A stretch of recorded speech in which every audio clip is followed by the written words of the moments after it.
Thank you so much for talking to the press. It has been a very long day. You've gone around, seen all the projects. What are your impressions? Thank you, Modu. We have seen the projects. We have seen the airport, that is VIP launch. We are very happy with that one. Progressing very well. They are even ahead of time. You know, they will finish 2 months earlier than the contract period. So we are very, very happy. We are satisfied with the project at the airport. With the main highway also, they are up to 19%. They are on schedule. We are also happy with that, the progress. But looking at the other 50 kilometers, definitely we are not very happy. To me, I'm not happy, and I'm even disappointed with this Lot 1 and Lot 2. There is a problem, but I have called on a meeting, an emergency meeting tomorrow at my office, 12:30, so that all the stakeholders will come together. We discuss about these roads. How can we move faster than the way we are doing now? There is a problem. We have to sit down and discuss and solve the problem. There is no problem without a solution. But definitely we are not happy with the progress, because all the assessment, you can even contest it. Their progress is about 1%. And this job started about 7 months back. We are expecting by now, according to schedule, they should have been at least 40 to 50%. So if they are at 1%, that is very, very bad. You cannot explain that anyway. Yes. To me, under any circumstances, they should have at least achieved more than what they have achieved now. So overall, we are happy with the airports and the main highway. But with Lot 1 and Lot 2, it's different contractors, but the same consultant. There is something wrong. You know, there is a lot of explanation, you know, counter claims and all sort of. But if we sit around the table, we discuss that. We will not wash our dirty clothes in the open. We sit inside and discuss, because these are very important projects for us. These are one of the projects that are first-class roads. Per kilometer is like $1 million. That is like $54 million per kilometer.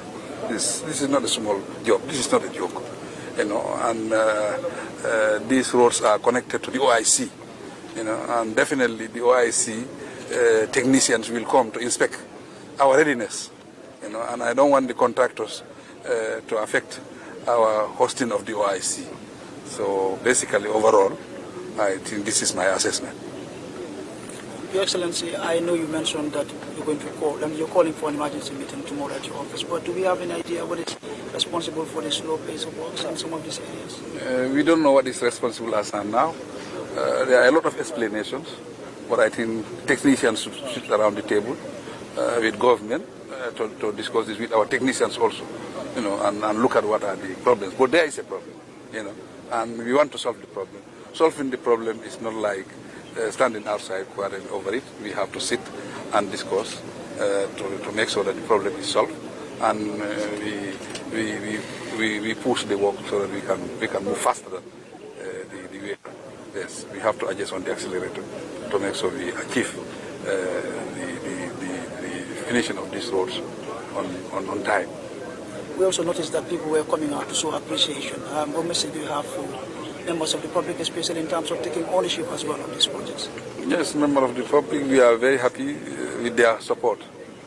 Definitely, as an elected president or a leader, you have a responsibility. The responsibility is to respond to the need of the people.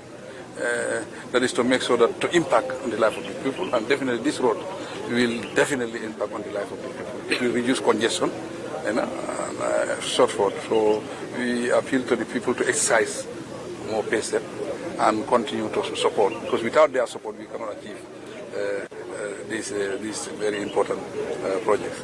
I seize this opportunity to thank my technical team and thank all the contractors, you know, for all what they have done within the period. But our disappointment, definitely we have to mention our disappointment, despite all the work that has been done. But we are disappointed, definitely.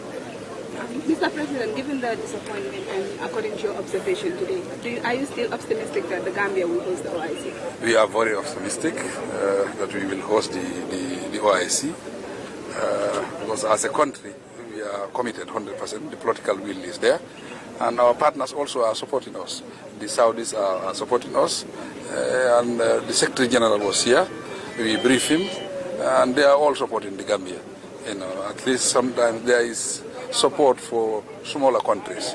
And I think that is very important that smaller countries are supported and host big meetings. So that support is there 100%. We still continue to push to make sure that we finish at least on time. Maybe they will work three round the clock, I don't know, but we can do something. We will make sure that happens, definitely. We keep on pushing. Thank you very much. Yes. Any hope that the road or the projects will finish before the OIC summit? Well, the OIC summit, we don't have any specific time for it. It is supposed to be this year, but we are still discussing with our partners to see what is the best time. It's not just for organizing it. We want to make sure that we organize a successful summit. That's what we want. If it is just for the sake of organizing it, we can organize it this way. But we don't want it that way. Yes. I also, Your Excellency, you are calling this stakeholders meeting tomorrow. All eyes will be on this meeting. What potential impact could it have on the work? Do you think it will give renewed impetus? I think it will make a big impact. After the meeting, I think we will push faster. We will make sure that we will not be at a snail pace, definitely. Yes. Thank you, Your Excellency. Thank you very much.